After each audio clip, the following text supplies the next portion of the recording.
আর তোকে কয়েকটা কথা কওয়ার আছে, আমি তোকেই বলবো, কারণ তুই এই বাড়ির ছেলে, জন্ম থেকে বাড়ির রীতিনীতি আদব কায়দা সব দেখেছিস। এ বাড়িতে কি হয় না হয় তুই জানিস, তোর মায়ের কি পছন্দ অপছন্দ তাও জানিস তুই। এসব কথা তোকে আগে কইতে হয়নি, কারণ তুই মানতিস সব।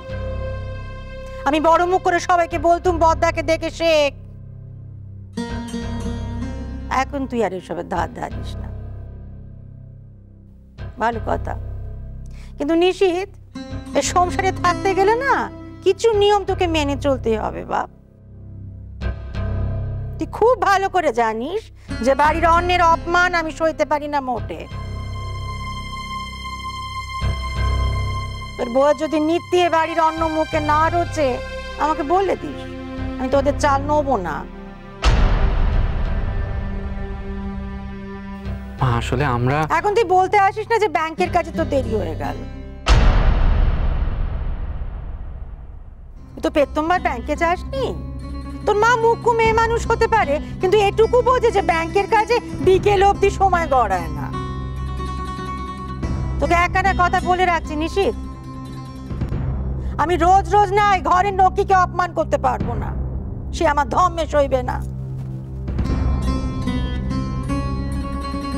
মা মা আমরা বাইরে কোথাও খেতে যাইনি। বাবা, তোর মুখ দিয়ে এখনো মিথ্যে মিথ্যে বাকি বেরোচ্ছে, এখন তোর আগে ছিল না, এখন উঠতে বসতে মিছে কথা কইছিস। মা আমরা সত্যি কোথাও খেতে বা ঘুরতে যাই। তুমি থামো, তোমার মুখ থেকে কোনো কথা শুনতে চাইছি না। পদে পদে আমাকে অপমান করছো।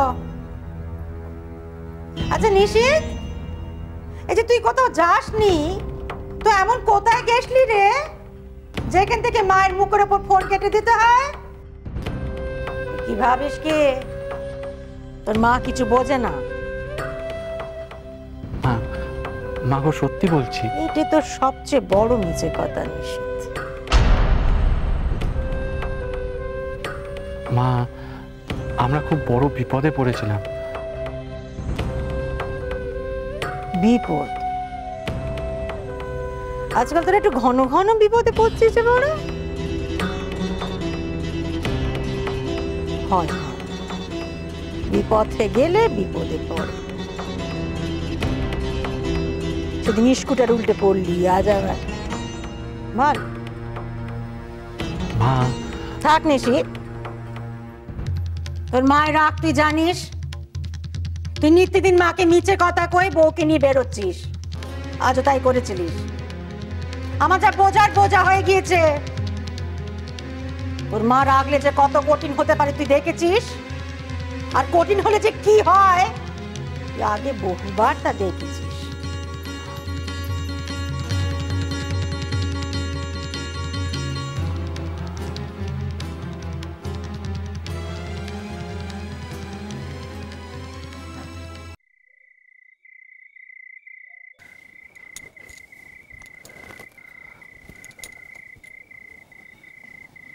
মায়ের কথায় মন খারাপ, খুব কষ্ট হয়েছে তাই না?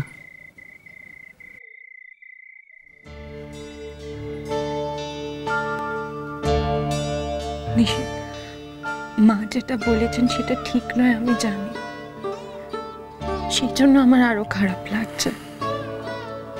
বাইরে সিনেমা দেখা, খেতে যাওয়া, মা এসব ভেবে আমাদের বকেছেন, কিন্তু সত্যিটা যেদিন জানতে পারবেন সেদিন। সুশী, এখন মাকে সত্যি কথাটা জানানোর সময় আসেনি, সত্যি জানানোর উপায় নেই এখন মাকে। কিন্তু তুমি দেখো, আমার মন বলছে সব ঠিক হয়ে যাবে, খুব তাড়াতাড়ি সব ঠিক হয়ে যাবে। আমাদের প্রতিটা মুহূর্ত আরো সতর্ক থাকতে হবে। মায়ের চোখে ফাঁকি দেওয়া খুব কঠিন। আমরা তো ফাঁকি দিতে চাইনি উষসী, আমরা যেটা করেছি সেটা একটা ভালো কাজ উষসী। জানো, মা যখন তোমাকে বকছিল তখন আমার মনে হচ্ছিল যে মাকে আমি বলি তুমি আজ কি সাহসের কাজটা করেছো। না নিষেধ, কখনো না। আসলে কি জানো শশী, আমি সব সময় বিশ্বাস করি ওইখানে একজন আছে যিনি আমাদের ভালো মন্দ সবসময় দেখছেন, বিচার করছেন। তুমি দেখো, তোমার ভালো কাজের পুরস্কার উনি তোমাকে ঠিক দেবেন। কি বললে? ভালো কাজ কি কখনো একা করা যায় নাকি? আজ আমরা সবাই মিলে লড়েছি, তাই জিতেছি। আচ্ছা নিশিত, তুমি তখন ঘরের ওই দিকটা দিয়ে এলে কি করে? তুমি কি করে জানলে ওখানে একটা দরজা আছে? আসলে পুলিশ বউয়ের সঙ্গে থাকতে থাকতে আমিও যেন কেমন পুলিশ হয়ে যাচ্ছি একটু একটু। অমনি বাজে কথা। এই দেখো, বাজে কথা নয় গো, সত্যি। তাই না? তাহলে তো আমার চাকরিটা আর হবে না। কি হবে তাহলে? কেন কেন? তুমি তো বড় অফিসার হবে, আইপিএস। আমি হব নিশিত হাবিলদার। অমনি না, আসল কথাটা না বলে শুধু বাজে কথা বলো না। ওই দরজাটার কথা তুমি কি করে জানলে? সত্যি বলবো, ওই লোকটা যখন তোমার মাথায় বন্দুক ধরেছিল, আমার না কেমন একটা হয়ে গেল। ভেতর থেকে কি যেন বারবার বলছিল যে শশী বিপদে, নিশ্চিত কিছু একটা কর, কিছু একটা কর।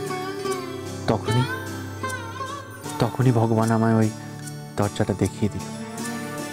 তারপর তুমি ভাবলে ওকে পেছন থেকে গিয়ে ধরবে, তাই তো?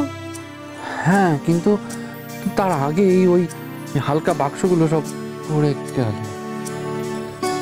আচ্ছা নিশিত, তোমার ভয় করেনি নতুন যদি গুলি চালিয়ে দিত? জানো, 1-1.5 বছর আগে হলে করতো। আর আজ?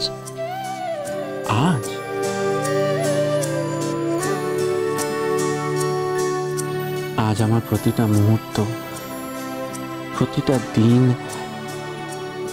এমন একজনের সঙ্গে মিশে আছে। আমি এমন একজনের নিঃশ্বাসের মধ্যে থাকি যে যাকে ভয় পায়। জানো এটাকে কি বলে? কি? সঙ্গদোষ।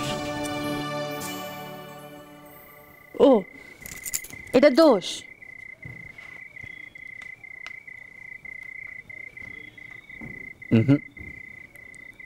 এই সরিয়ে দেওয়াটা দোষ।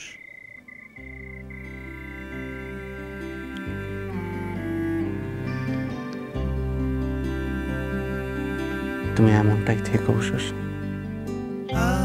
সারা জীবন এমনই সাহসী থেকো, সবাইকে সাহস দিও।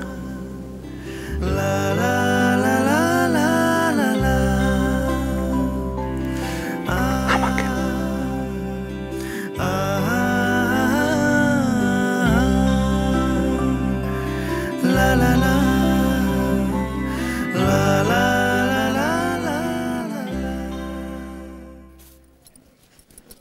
উফ বাবারে, এই মেজবতী শাড়িতে এত জড়ি থাকে না। ছাতা মাথা হাতটা গেল কেটে। বড় বৌমা, তুমি আর নিশিত আজ বাড়িতে খাবে নাকি বাড়ির বাইরে খাওয়া ঠিক করে রেখেছো? মা, বদ্দির বোধহয় রোজ রোজ বাড়ি খাওয়া ভালো লাগে না। কি বাবা? ও বড় মা, বড় মা, ও বড় মা। সুন্দরীর গলা মনে হলো না? কি হয়েছে? কি কোন সঙ্গে সময় দেখাবি তুই? শিগগির এসো, কি হয়েছে? আরে বাবা, সাথে কি রাখছি তোমায়? ওই দেখো।